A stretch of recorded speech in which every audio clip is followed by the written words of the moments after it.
গাদ্দার তোরা যারা আজকে এশার নামাজ পড়স নাই, ওঠ এখান থেকে বেটা, নাফরমান যা এখান থেকে বেটা। তোর মতো নাফরমানের জনপ্রিয়তা দিয়ে আমি কি করব? আমি কি ভোটে দাঁড়াইছি বেটা? আমি কি ভোটে দাঁড়াইছি বেটা? আমি কি মার্কা নিয়ে আসছি কোন?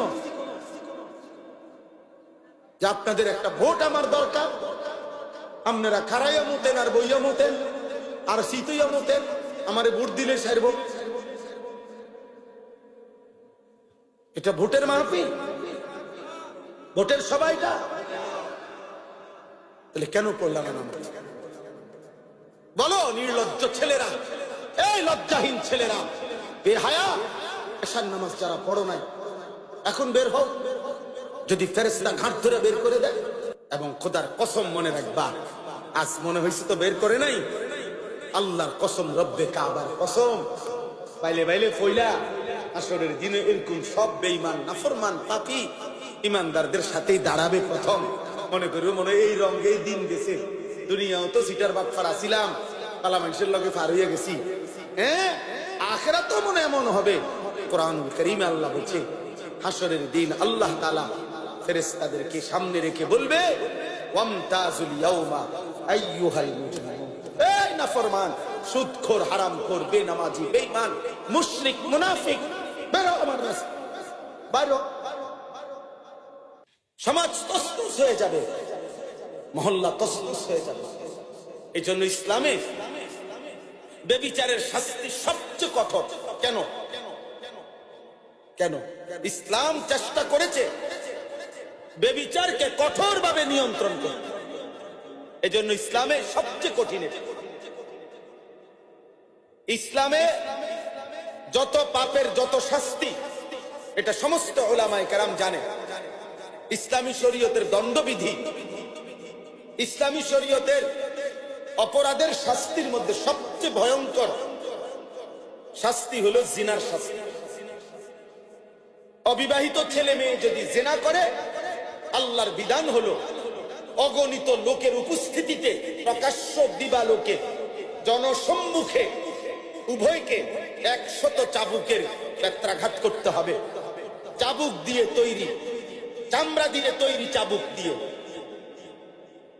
আর যদি বিবাহিত পুরুষ জিনা করে, ব্যভিচার করে, মেয়ে, মহিলা বা পুরুষ, তাকে পাথরের আঘাতে, পাথর মারতে মারতে মৃত্যু পর্যন্ত পাথর মেরে তাকে হত্যা করা হয়। ইসলামে আর কোন পাপের শাস্তি এত মারাত্মক। এই জন্য প্রিয় ছেলেরা আমার, বাবারা আমার, ভাই আমার, বন্ধু আমার, হায়াতের কদর করে, জিন্দেগির কদর করে। নওজোয়ান সাথী, তোমার উপরে তুমি দয়া করো। এই দুনিয়া যেটুকু সামান্য খাদ্য খাবার, দুনিয়ার যেটুকু প্রয়োজন চাহিদা পূরণ হয় যার, এগুলা ইমানদারেরও পূরণ, এগুলা নামাজি বান্দারও পূরণ হয়। নামাজি বান্দারাও খায়, ঘুমায়, জরুরত পূরণ করে। স্ত্রী সন্তানের চাহিদা ওনাদেরও পূরণ হয়।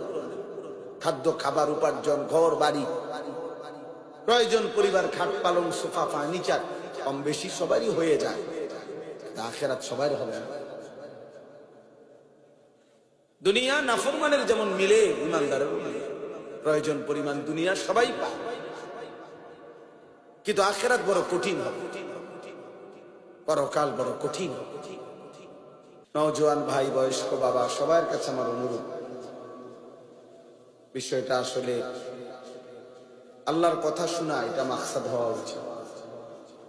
শুধুই অনর্থক হই হুল্লোড়, চিৎকার, চেঁচামেচি, শোরগোল, হাঙ্গামা, কোন একজন ব্যক্তির জন্য হুলস্থুল করা, এটা আসলে ঠিক না। এটা যথোপযুক্ত কোনো বিষয় না। কারো জনপ্রিয়তা দিয়ে কারোই কিছু আসে যায়। আখিরাতের বিবেচনায়, পরকালের বিবেচনায় জনপ্রিয়তা একটি ফালতু বিষয়, কোনো 2 পয়সারও কোনো মূল্য নেই।